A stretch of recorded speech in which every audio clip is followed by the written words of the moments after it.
On this Veterans Day, I look at all of the collection that I have from so many veterans from World War II on, and the collection of certificates and flags and pictures and a plank from the USS Indiana, the new USS Indiana.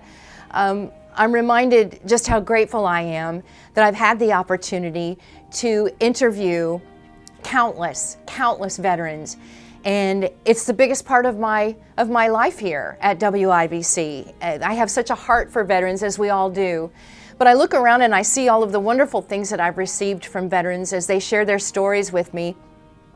Some of them, I have so many that it's hard to pick just a few that I have such a memory of. This in particular is a flag that was flown in Iraq, Operation Iraqi Freedom. And this one is just kind of different in the sense that I did an interview for several occasions about an organization that was trying to help dogs come from Iraq that became good friends to our soldiers. And that's a big part of a soldier's life sometimes, is when they see a homeless dog wherever they're serving, and it becomes such a friend and even a confidant for them. And they become very close to them and would like to get them here to the United States. And this organization was trying desperately to get some of those dogs to come here and have a home with those veterans that loved them so much while they were serving in Iraq. And these are just some pictures. I received this box one day, and it was a picture of some of the wonderful, beautiful dogs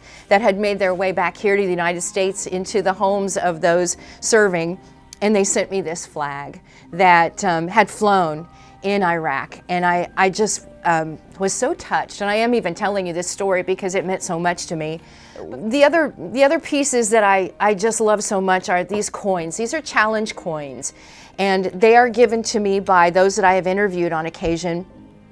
Challenge coins started with the military, and it's a bit of a secret, I think, for those that aren't in the military, but when they hand these to you, it's in a handshake, and you just think you're shaking hands with them, and they slip you a coin, and it's in honor of doing a good job. And so they are just as gracious when we take the time to talk to them, and I hope that you do that, because when I was younger, I didn't take the time to talk to grandpas or, uncles and aunts that had maybe served.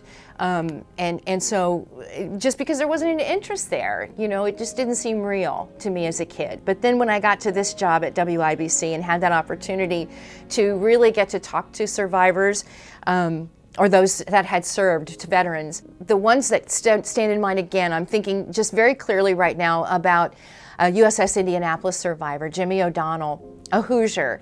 And once the memorial was built along the canal for the USS Indianapolis, I had the opportunity, I was going to meet Jimmy and talk to him about his feelings about this memorial. And I went down there, and the memorial was brand new, and there was Jimmy sitting in his wheelchair, and he had his head down, and it was a cool morning, and the fog was kind of lifting off the ground and around this memorial and around Jimmy, and he was alone. And I thought, well, I'm just going to let him be for a minute and let him to keep him to his thoughts, if he's praying or whatever he might be doing, remembering those friends he lost at the USS Indianapolis as it sunk. I just let him be for a minute. After a while, he raised his head, and I got closer to him, and tears were just streaming down his face. And he said it was just so clear to him once he saw the memorial and all the names of his friends and that he had lost. And it was just one of those moments that is so clear in my mind about the courage and the bravery of these individuals, men and women that I've had the opportunity to meet that have served our country.